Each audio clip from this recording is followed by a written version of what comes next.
Hello, kagahapon kay ningadto mi og butcher shop kauban sa akong bana kay kinahanglan mi magpalit og manok chicken breast. Unya wala nagdum dito nga nakahinumdum ko nga kanang mag-need ko og manure kay magtanom ko og mga utanon. So niana ko siya nga ani uli nato kay moagi ta sa atong silingan nga katong naigibuhi nga kabayo o donkey. So mao na among gibuhat niagi mi dito sa among silingan.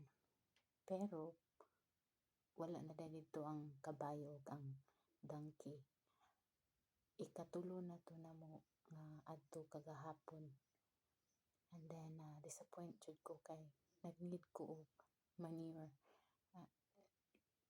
Naamay baligya diri pero mahal kaayo, at least $10 niya. Usa na nakasako. Nya ganahan man ko og free.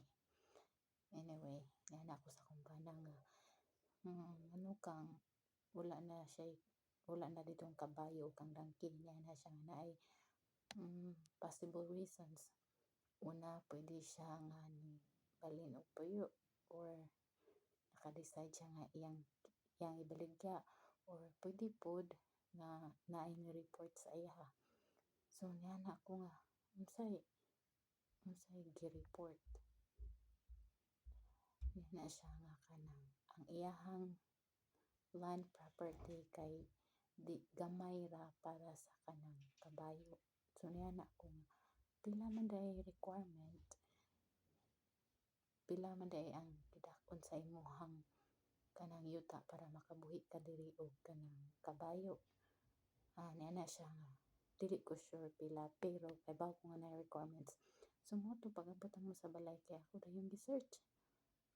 O nasyak ko kay kabaw mo pila ang requirements sa usa ka kabayo. Kanang kinahanglan ka og kinahanglan ka og 2 ka ektarya.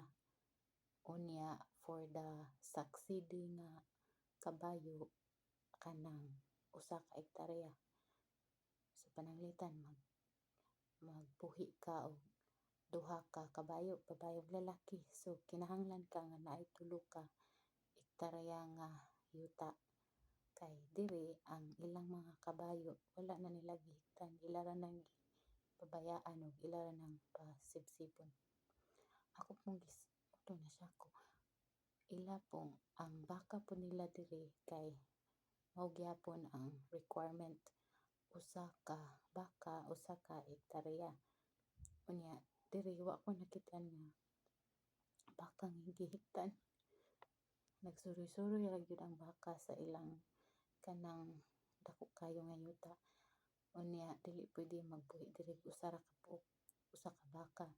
Dapat kanang more than 1 kay herd man na nga nabilong man na sa herd animals ang baka.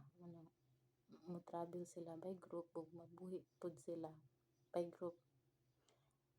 So let's say moana ka nga dili na lang ko kanang puyo ko og layo nya bisag wala kaabot sa requirement ang akong sa kanang gidak-on nga requirement akong yuta magbuhi lang ko.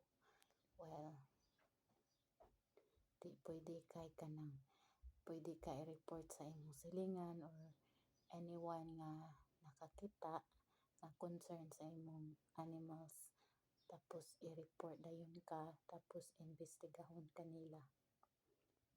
Anyway, mao na akong culture shock.